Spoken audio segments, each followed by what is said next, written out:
नमस्कार। आज की चर्चा का विषय है बुध का होना और इसका क्या प्रभाव सभी लग्न या राशियों पर कैसे देखें। कुछ बातें पहले बुध के विषय में जान लेते हैं, उसकी क्या कुछ विशेष बातें हैं और किस तरह से कहां कहां वो अपना प्रभाव करता है। तो बुध जिन चीजों को मुख्य रूप से कंट्रोल करता है, जहां वो अपना प्रभाव डालता है, उसे समझते हैं। तो इस संसद में जो हमारी आकाशीय संसद है, इन ग्रहों में इसे युवराज का पद हासिल है।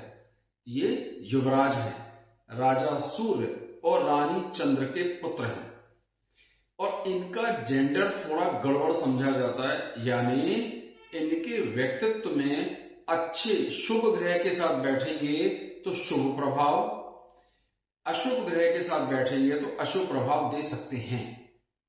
ये हुई एक बात।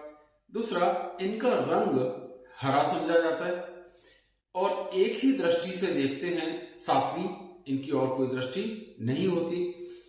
चौथे भाव और दशम भाव के ये कारक होते हैं, वहां मुख्य रूप से अपना प्रभाव करते हैं और मीन राशि में अपनी नीच राशि में गिरे जाते हैं और परम नीच में गिरे जाते हैं 1 डिग्री से 12 डिग्री तक। तो ये इनकी कुछ विशेष चीजें हुई। अब ये 3 तरह के दोष होते हैं, वात पित्त कफ त्रिदोष।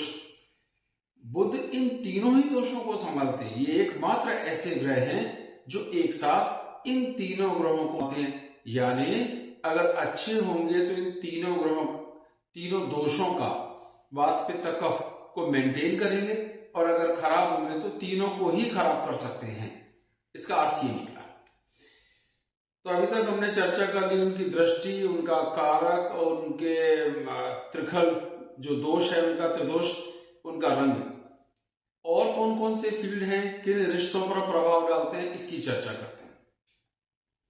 वाक शक्ति, हमारे बोलने की कला, हम कैसा बोलेंगे, साफ बोलेंगे कि नहीं, हमारा प्रोनाउंसिएशन यानी हमारा जो उच्चारण है वो कितना स्पष्ट होगा या नहीं, इसको देखते हैं। मामा जी और मौसी जी का विचार भी बुध से किया जा सकता है। बुद्धि, हम अपने बौद्धिक सामर्थ्य का इस्तेमाल कैसे करते हैं, हमारे पास कितनी बुद्धि होगी या नहीं, बुद्ध मतलब बुद्धि है ना, ऐसा समझे। विवेक, कभी कभी ज्ञान अलग बात होती है लेकिन पढ़ा लिखा होना अलग बात। तो हम कितने ज्ञानी हो सकते हैं, कितने अच्छे से हमारी विचारशीलता हो सकती है, इसको भी इसी विषय से देखते हैं। फिर आता है संतानों का सुख, क्योंकि बुध स्वयं संतान है, इसलिए संतान के सुख का विचार भी हम लोग बुध से कर सकते हैं। मित्रों से हंसना, बोलना, विवेक, इससे क्या तय होगा, मित्र, हमारे दोस्तों के साथ तालमेल, हमारी समृद्धि, क्योंकि बुध बुद्धि है तो समृद्धि। अब समृद्धि कहां से आएगी, व्यापार करने से, अकाउंट्स को समझने से, यानी वाणिज्य के काम को देखने से आएगा। बुध विनोद बहुत करता है, विनयी होता है, यानी नम्र स्वभाव समझा जाता है, क्रोधी नहीं होता, हंसी मजाक करने वाला होता है, इसलिए उसे विनय को भी यहीं से देखते हैं और हास्य को भी बुध से देखा जाता है। ज्योतिष का, क्योंकि बुध गणित के काम को देखता है, तो इसलिए ज्योतिष का काम, गणित से संबंधित सारे काम, और नृत्य, शिल्प, किसी चीज को बनाना, किसी चीज को, क्योंकि बुध कल्पना को भी कंट्रोल करता है। तो एक साथ बुध ने इतने सारे विषयों को देखना है। हमने क्या समझा कि अगर बुध की स्थिति कुंडली में कमजोर हो जाए तो इतने सब क्षेत्रों पर उसका कुछ ना कुछ दुष्प्रभाव देखने को मिलेगा और बहुत अच्छा होगा तो बहुत अधिक लाभ हो सकता है। तो बुध की 2 गति संभव है, मार्गी जो आमतौर पर रहता है, पर कभी कभी वक्री भी हो जाता है। तो वक्री होने का प्रभाव आप मोटे तौर पर ऐसे समझें, अगर शुभ स्थितियों में है तो शुभता बढ़ जाएगी, अशुभ स्थिति में है तो उसकी अशुभता बढ़ जाएगी। अब जब कोई ग्रह नीच राशि में होगा और वक्री होगा तो उसकी नीचता का प्रभाव थोड़ा बढ़ जाएगा। ये तरीके से हम बुध को लेते हैं। एक एक करके सभी लग्न राशियों पर इसके प्रभाव की चर्चा कर लेते हैं। प्रस्तावना तो आपने देख ली, उससे आपको ये विचार, ये आइडिया मिल गया होगा कि बुध की स्थितियां क्या हैं, उससे हमने क्या क्या देखना है। अब चर्चा करते हैं, जैसे मेष में रहेगा तो लगन में ही होगा, तो लगन में बुध होने पर क्या प्रभाव दे सकता है। पर ये दो भावों का स्वामी है, और जो दो राशियां हैं, पहले राशियों की बात करता हूं, तो ये जो दो राशियों का स्वामी है उसका नाम है मिथुन और कन्या। मेष लगन के लिए मिथुन तीसरे भाव की और कन्या छठे भाव की राशि बनी है। अब ये दोनों भाव बुरे भाव हैं, एक त्रि षड आय 3 6 11 और एक 6 8 12 में आई, इसलिए त्रिक दोष लगा या त्रिषड आय दोष लगा। दोनों सूरतों में बुध शुद्ध रूप से अकारक हो गया। जब कोई ग्रह अकारक होगा तो वो शुभ लाभ नहीं देगा, कम देगा या खराब करेगा। क्योंकि वो अकारक है तो उसका प्लेसमेंट भी कुछ हद तक भाव को खराब करेगा। अब ये बैठा है लगन में, लगन के साथ इसकी समभाव है, मतलब ना मित्र है ना शत्रु। तो ऐसी परिस्थिति में जनरली बुध का लगन में रहने का कोई उतना विशेष लाभ होता नहीं है कि जितना हम उससे उम्मीद बांधते हैं। पर आम तौर पर बुध अपने स्वतंत्र प्रभाव से अधिक किसी ग्रह के साथ होने पर प्रभाव देता है। तो भी बुध यहाँ पर कोई नुकसान नहीं देगा, कोई समस्या नहीं देगा। आपके विचार करने की सामर्थ्य, किसी भी मुद्दे पर चर्चा करना, किसी को कुछ समझा सकना, यानी आप में एक अच्छा टीचर, एक अच्छा समझाने वाला, एक अच्छा विचार विमर्श करने वाला हो सकता है, लेकिन उसका उतना वास्तविक रिजल्ट नहीं आएगा जितना हम उम्मीद करते हैं। तीसरे भाव के स्वामी होने के कारण प्रयास करने के रिजल्ट, कोशिश करने के रिजल्ट अच्छे आ सकते हैं। तो अगर आप प्रयास करते हैं, अपने छोटे भाई बहनों को कुछ समझाने की कोशिश करते हैं, अपने स्टाफ को मोटिवेट करते हैं, उन्हें कुछ समझाते हैं, उनका मार्गदर्शन करते हैं, तो इसका लाभ आपको स्पष्ट रूप से देखने में आएगा। ये हुई एक बात। अब एक और बात यहां पर आएगी कि वो छठे भाव का स्वामी है जो शत्रु राशि है, शत्रुओं का भाव है छठा भाव, और उसका स्वामी आ गया लगन में, तो ये स्वास्थ्य को थोड़ा सा खराब करेगा। कफ से संबंधित समस्याएं, यानी वात पित्त कफ तीनों को संभालने वाला है, तो इससे तीनों की कोई ना कोई समस्या आपको देखने में आ सकती है। तो ये सारा प्रभाव तो हुआ किन राशियों का, किन भावों का स्वामी है और कहां बैठा। इसकी एकमात्र दृष्टि है सातवीं, यानी अपने से सातवें भाव पर यह पूर्ण प्रभाव डालता है। तो दृष्टि का अर्थ यहाँ पे एग्जैक्टली आंखें नहीं है, दृष्टि का अर्थ होता है अपने से सातवें भाव पर पूर्ण प्रभाव डालना, जिसे समझाने के लिए, कहने के लिए हम कह देते हैं दृष्टि।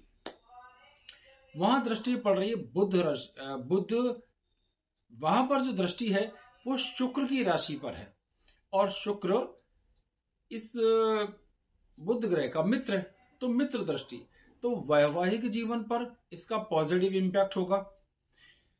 रोजमर्रा के काम, चौथे भाव से चौथा भाव, सुख, साधारण सुख, व्यवहारिक सुख, परिवार का सुख, दशम भाव से दशम भाव है, तो रोजमर्रा की आमदनी, स्टेटस, हमारा कार्य क्षेत्र पर लाभ, और लग्न, ये लगभग इन सभी चीजों का भाव है सातवां भाव, और वहां इसकी मित्र दृष्टि है। तो सातवें भाव पर मित्र दृष्टि डाल के लमसम ये स्थितियों को ठीक कर रहे हैं।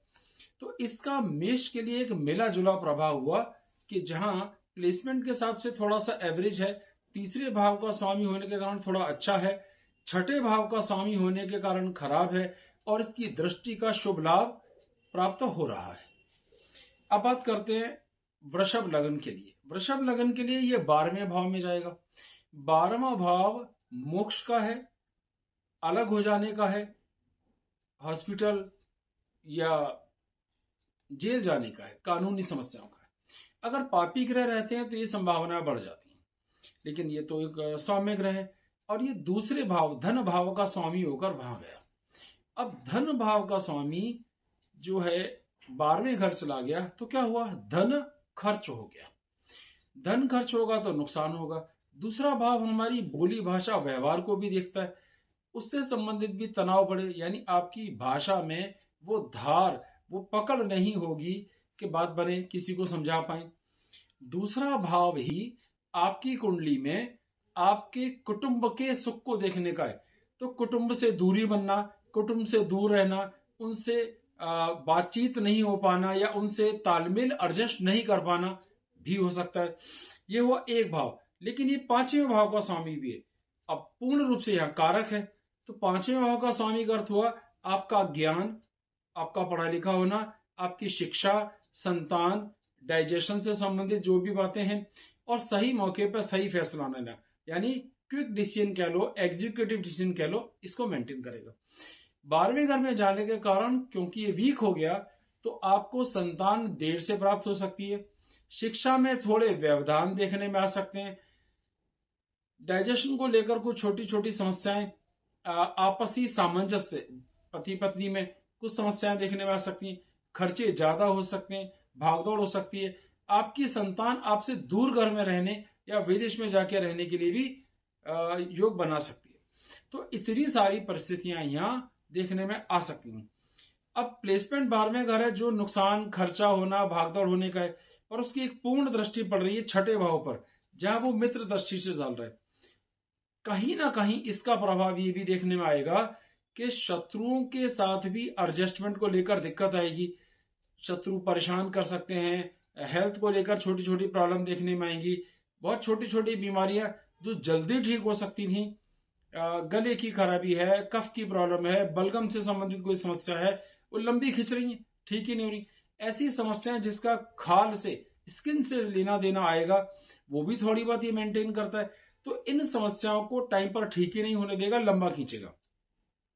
तो यहां पर बुध का 12वें घर में जाना वृषभ लग्न के लिए शुभ नहीं है।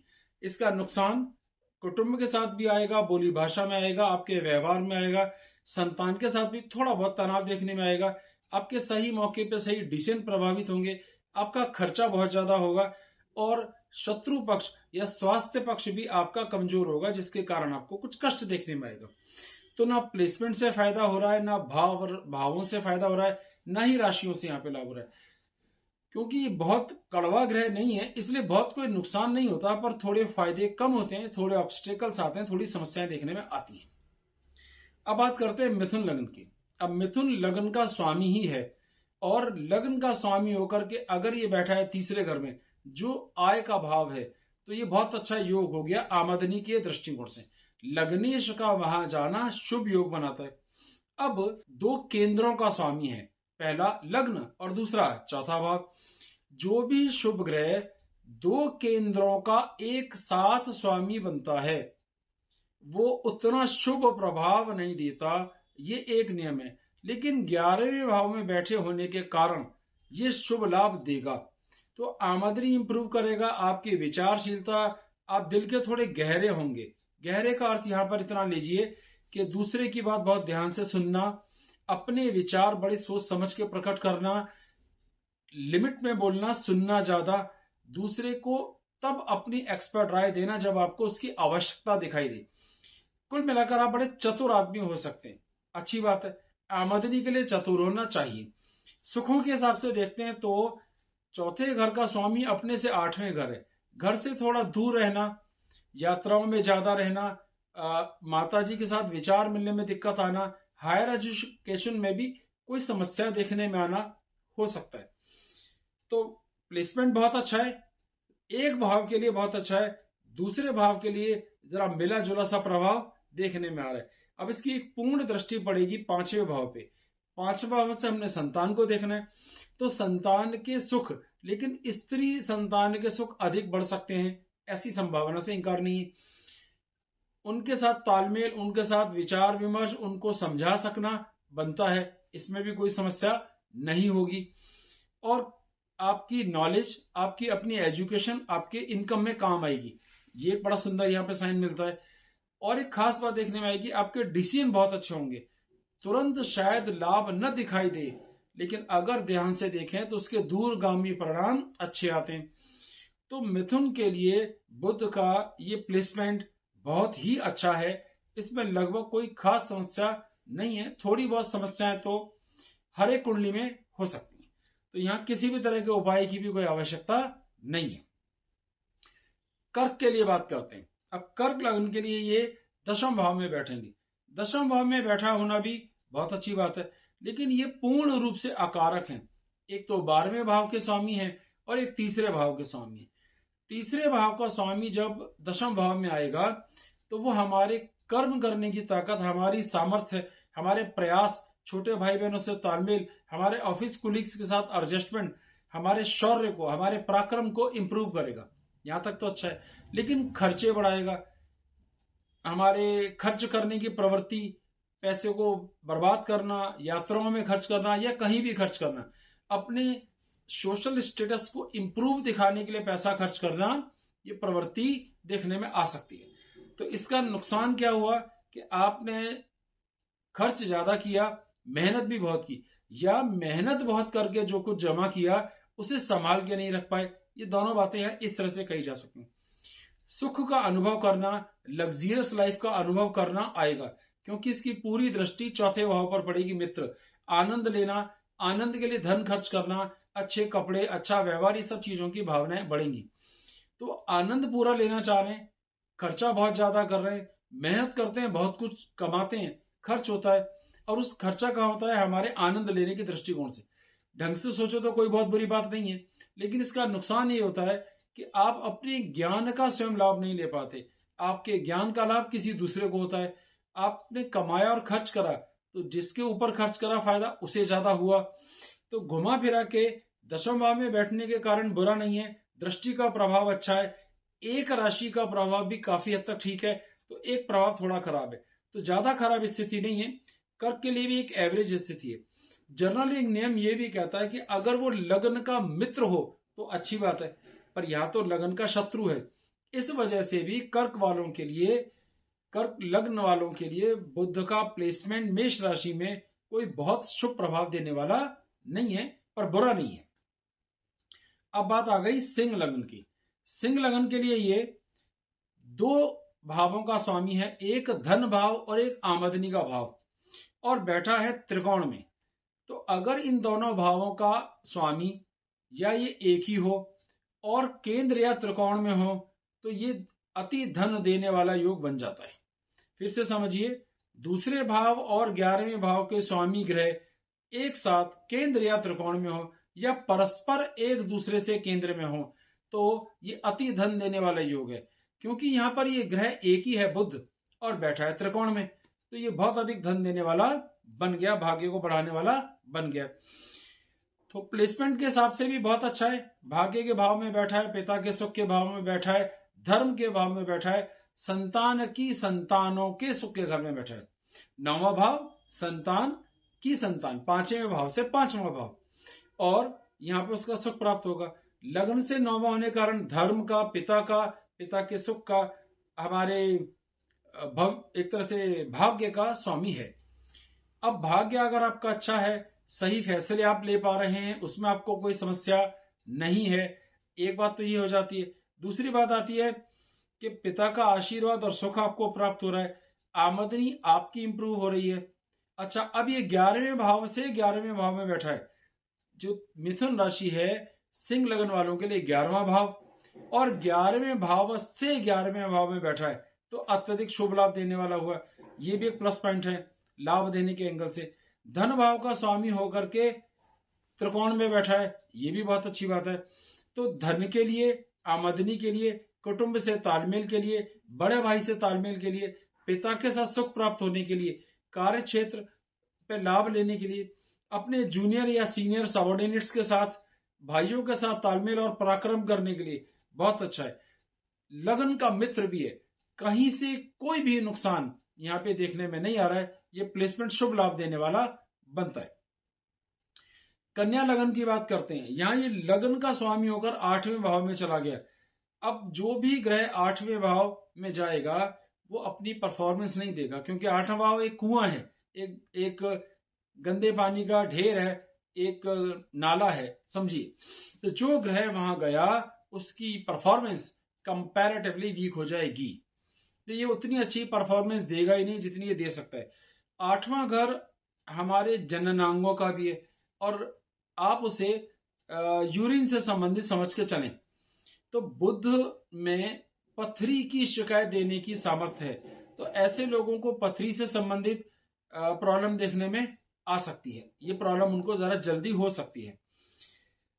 तो कन्या लगन के लिए लगन का स्वामी 8वें घर आया तो लग्न दोष का निर्माण हुआ। लग्न दोष मतलब लग्न कमजोर हो गई, लग्नेश वीक तो लगन पर प्रभाव आएगा।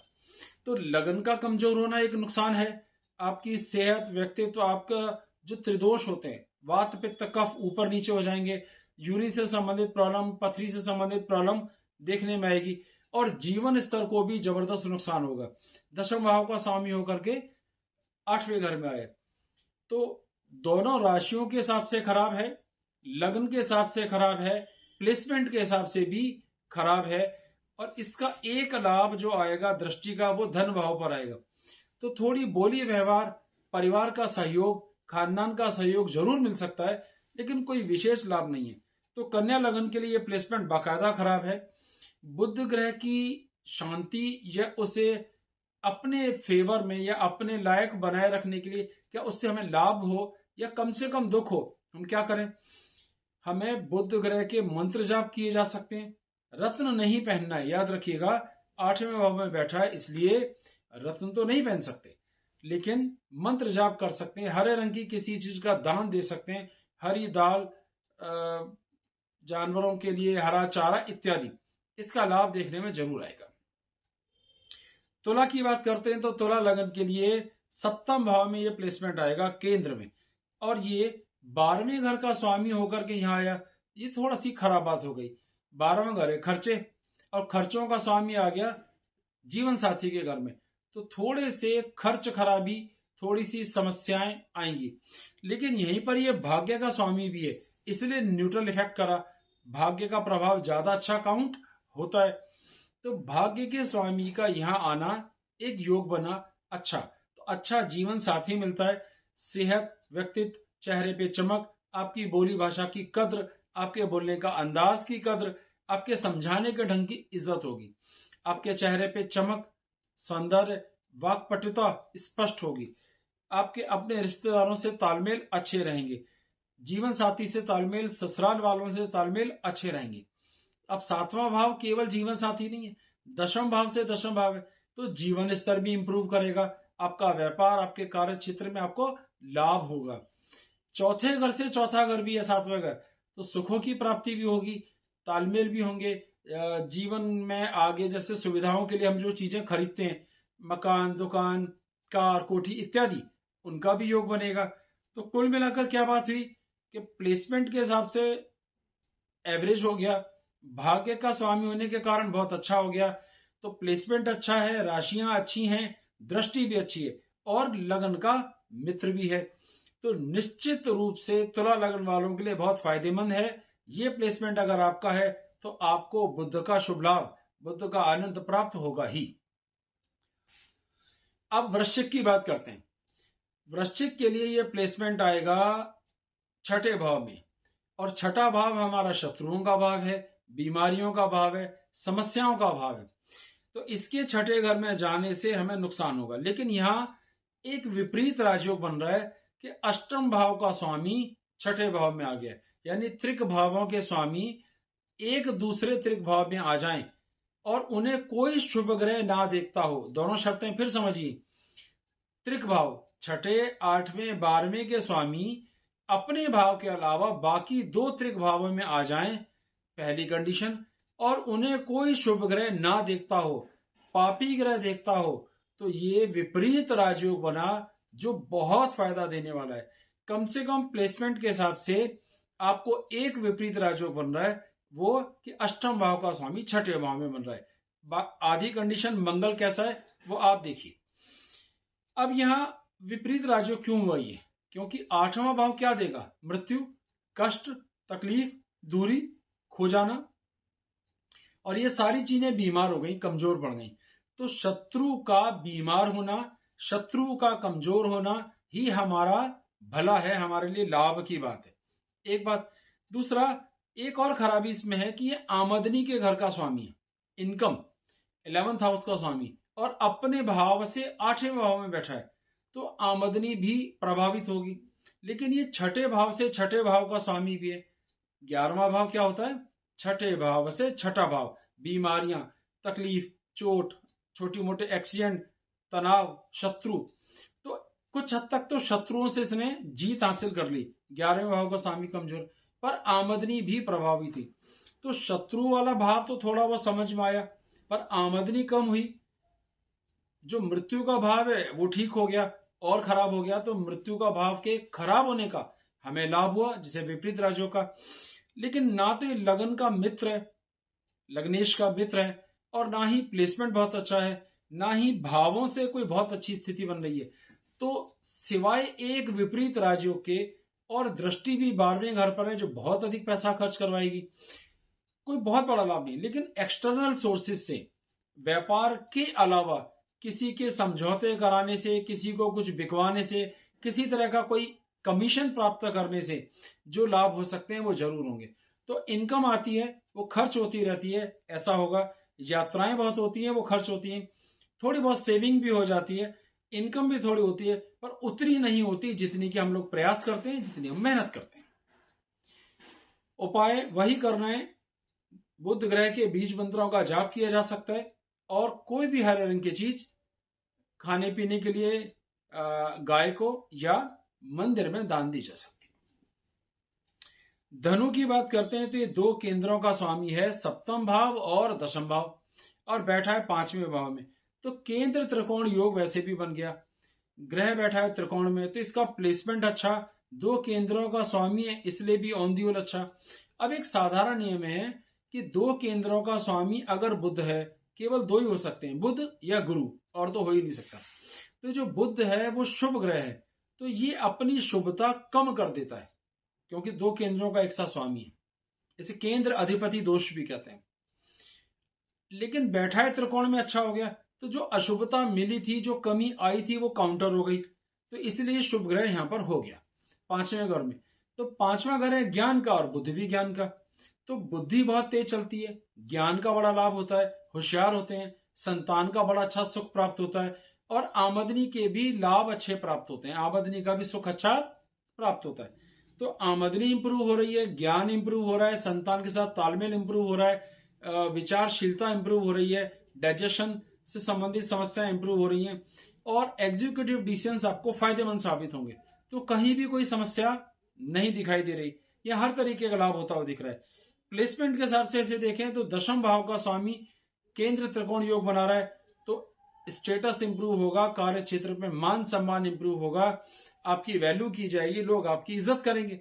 और 7वां भाव का स्वामी के हिसाब से देखें तो जीवन साथी अच्छा मिलेगा, व्यवहार अच्छा होगा, सुख अच्छा होगा, जीवन स्तर अच्छा होगा, ससुराल वालों से तालमेल अच्छे होंगे। लगन का समभाव रखता है, मित्र नहीं है, शत्रु भी नहीं, लेकिन प्लेसमेंट के हिसाब से, भावों के हिसाब से, दृष्टि के हिसाब से हर चीज बहुत अच्छी है। तो धनु के लिए बहुत सुख देने वाला, बहुत अच्छा रिजल्ट देने वाला प्लेसमेंट समझा जाएगा। मकर लगन की बात करते हैं। मकर लगन के साथ जो मकर लगन के स्वामी हैं शनि, उनका ये मित्र ग्रह है। पहला बेनिफिट, 4थे घर में बैठा है, तो सुकून के घर में है, सुख के घर में है, मां के घर में है, ये प्लेसमेंट भी ठीक है।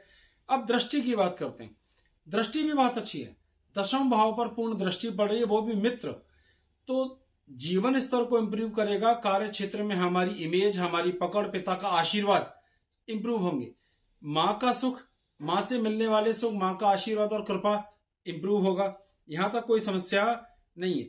दूसरा यह एक प्लस पॉइंट देखने में आएगा कि मकर के लिए ये 6ठे भाव और भाग्य भाव के स्वामी है।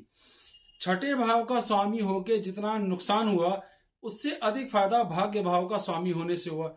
अब भाग्य भाव का स्वामी अपने से केंद्र में बैठा है, तो ये अपने आप में एक प्लस पॉइंट हो गया। केंद्र में बैठने से केंद्र त्रिकोण का योग भी छोटा सा बन गया, तो भाग्य को लाभ होगा, पिता का आशीर्वाद, कृपा प्राप्त होगी, धर्म के प्रति लगाव और रुझान रहेगा। ये सारी बातें तो बहुत बढ़िया है।